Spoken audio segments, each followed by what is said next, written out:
The First World War would devastate Europe, yet leave the United States largely unscathed. Over the course of the war, billions in gold would flee Europe, seeking the safety of the Federal Reserve vaults.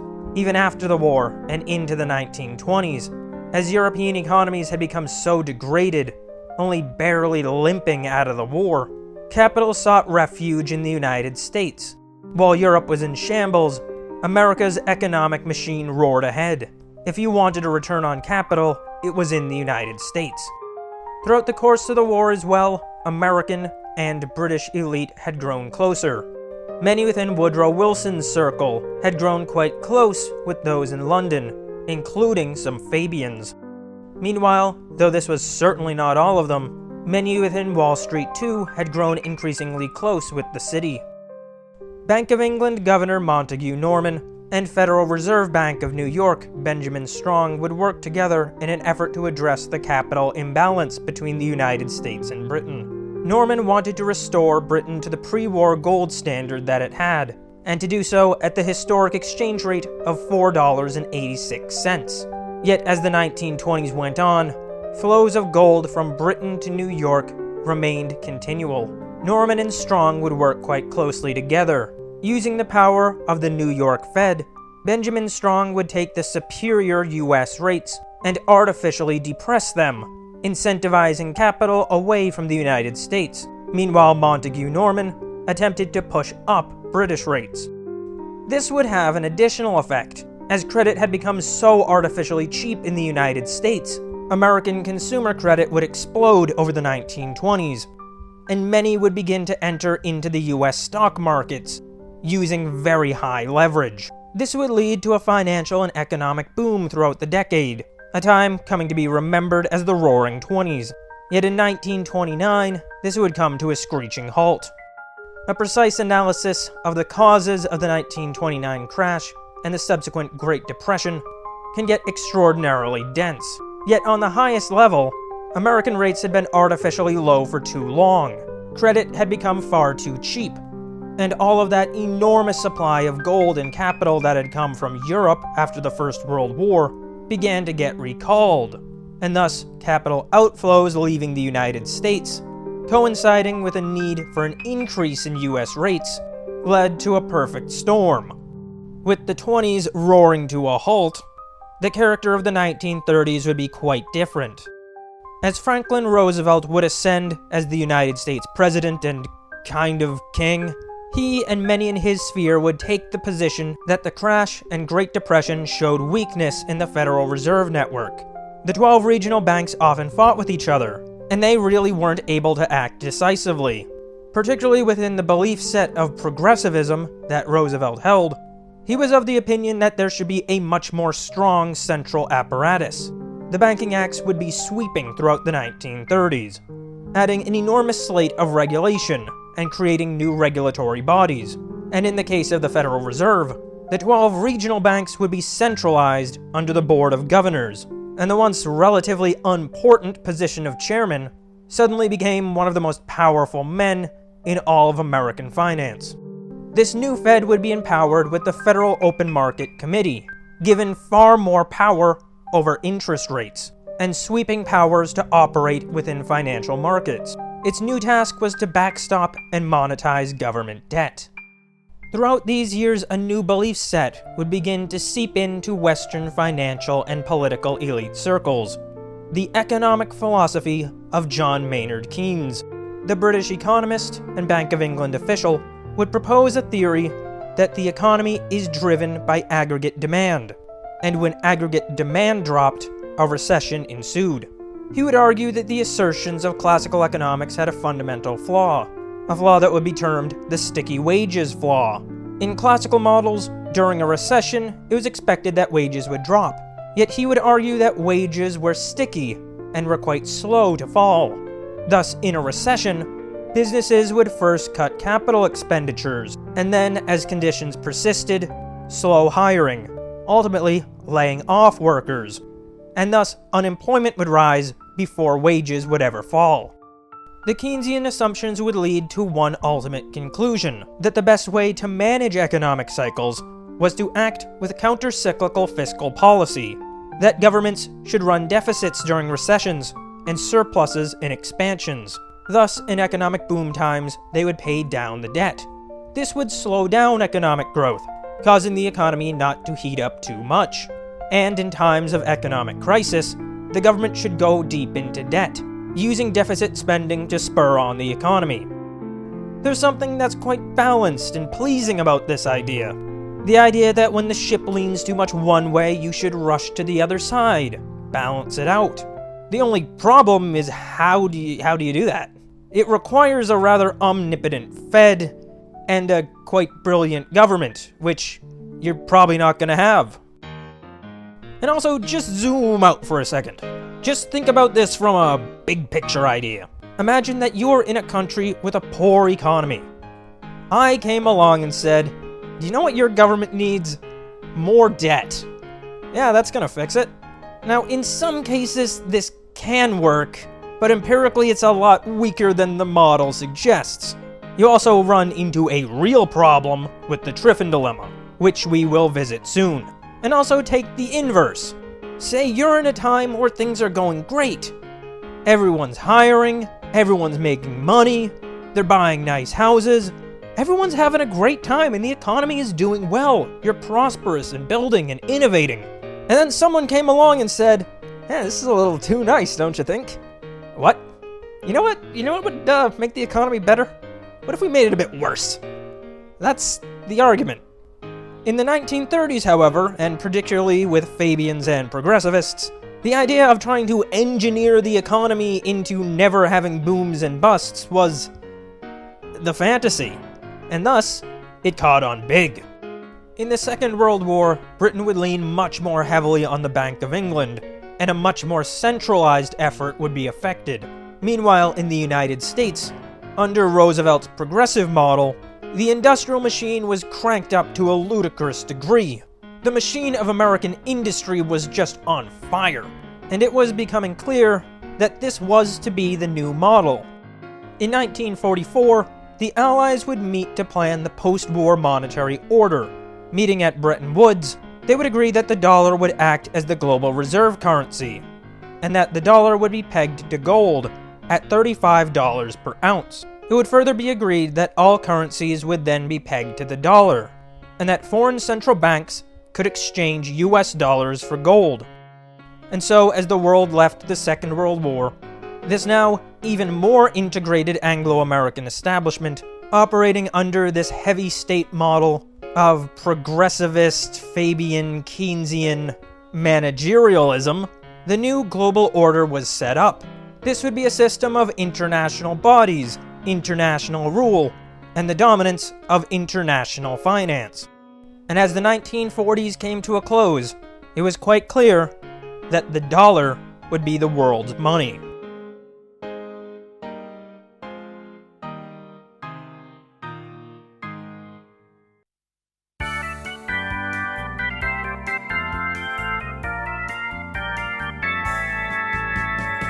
The 50s and 60s were great, except for all the terribleness.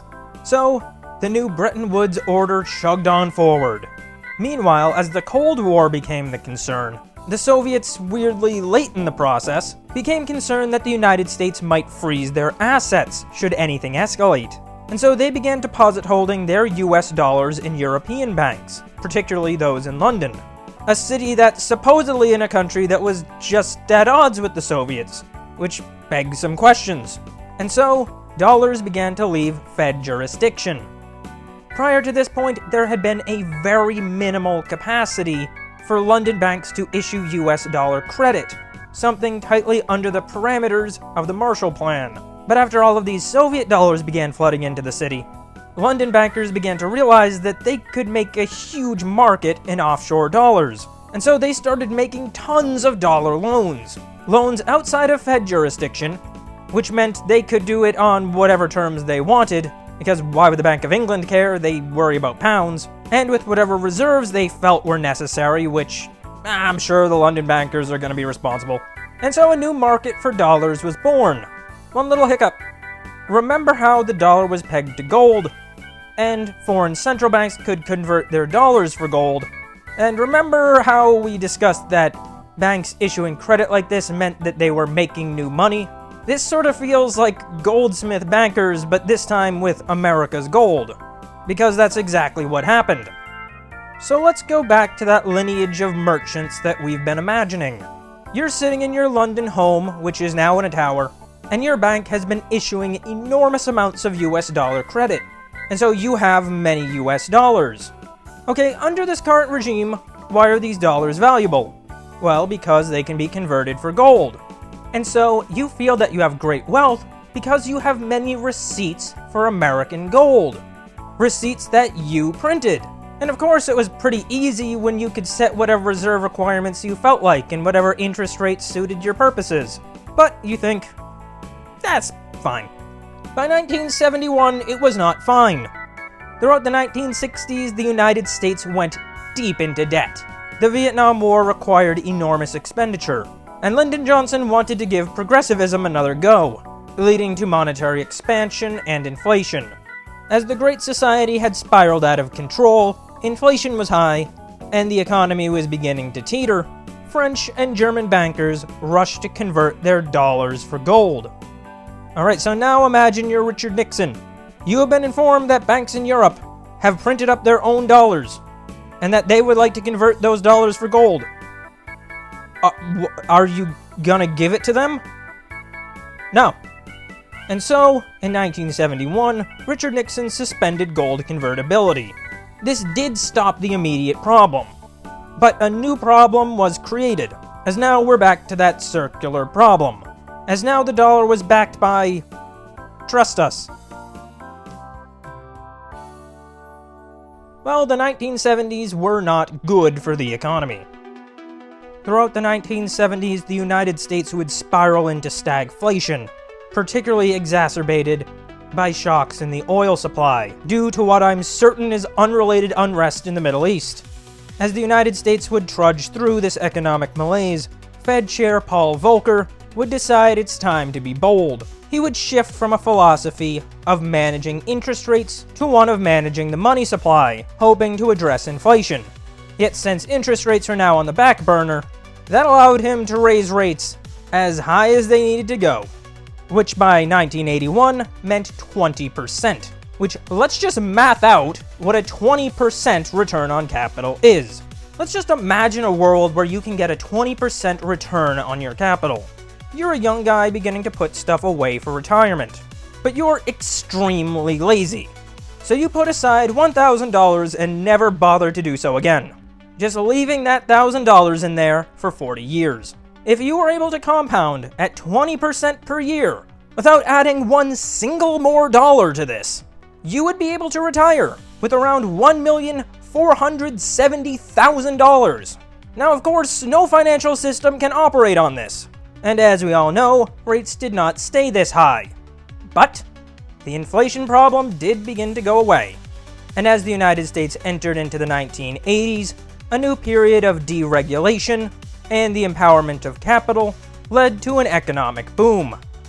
Meanwhile, back in London, this market for dollars had gotten even more bananas.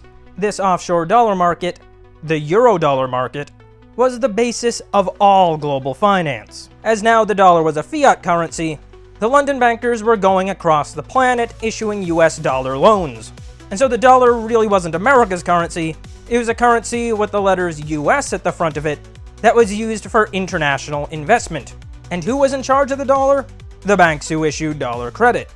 This hadn't quite become a problem, but the 1980s would change that, as by 1986, as this market was so gargantuan, the London bankers realized that they needed a reference rate for quoting US dollar credit. And so the London bankers got together and came up with LIBOR, the London Interbank Offered Rate. And thenceforth, loans in these offshore dollars would be quoted by LIBOR. Say you went to get a loan. It might say something like LIBOR plus 4%.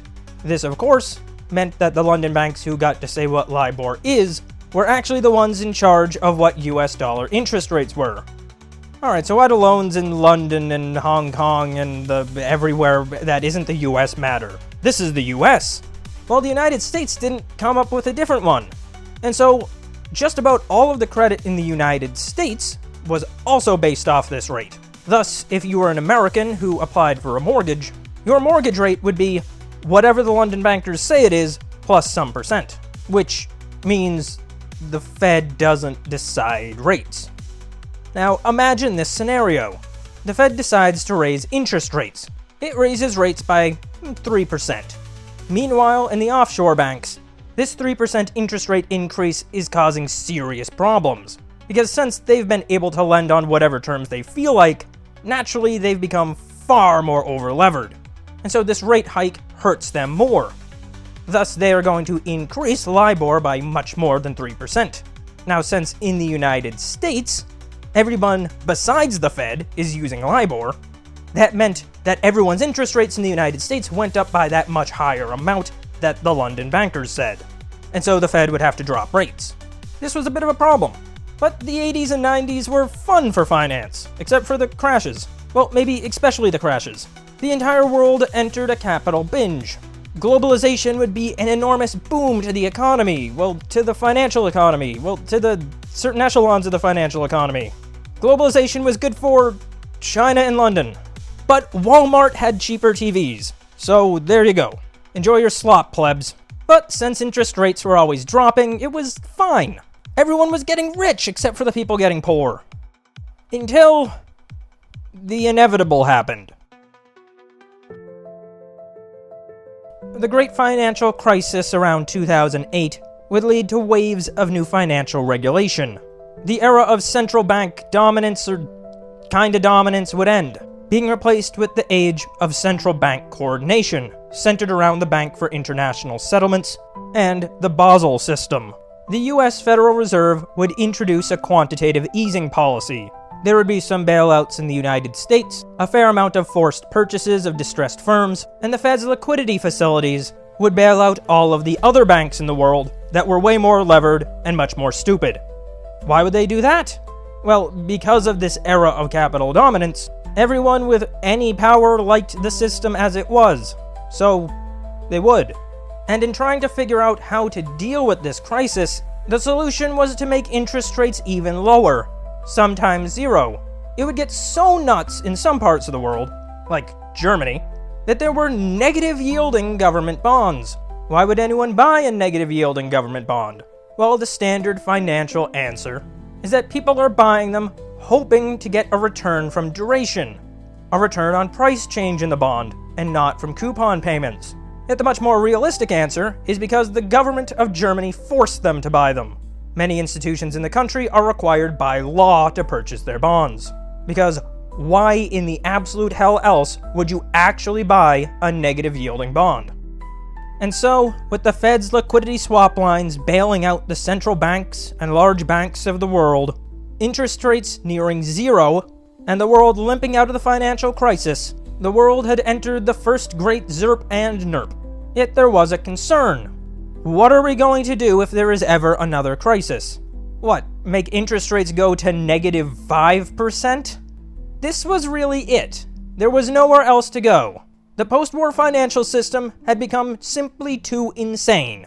Globalization really had reached its limits, as there weren't really any poorer countries at this point. Everyone was getting pretty angry about the whole thing. And particularly by 2016, a series of populist victories around the world began to make this financial empire rather concerned. All they really had left was hoping to get as many of the assets as they could and hold on for dear life. Many tried to figure out how they would deal with any real problem in the future. The ideas were really go from 0.5% to zero and central bank digital currency. The United States, for its part, had a really big problem. This is what I referenced earlier, the Triffin dilemma. Since the US dollar is the currency of the entire planet, in order for the credit supply to continue to increase, in order for trade to continue, there had to constantly be an increase in the supply of US Treasury debt. Since the dollar is based on treasuries, for the dollar supply to keep up with global demand, there's only so far that these credit facilities of the Eurodollar banks can go. At some point, there do have to be more treasuries, which meant that for the global system to continue, the US government would have to go into a crazy amount of debt. This was starting to concern some people, with the only real counter-argument being modern monetary theory, which are a new cast of crazy characters for the next episode. And so, as the 2010s went on, the central banks of the world were locked in coordination, and the global Eurodollar market was beginning to become quite worried. All while Western populations were getting very fed up, it became time to figure out which way was forward.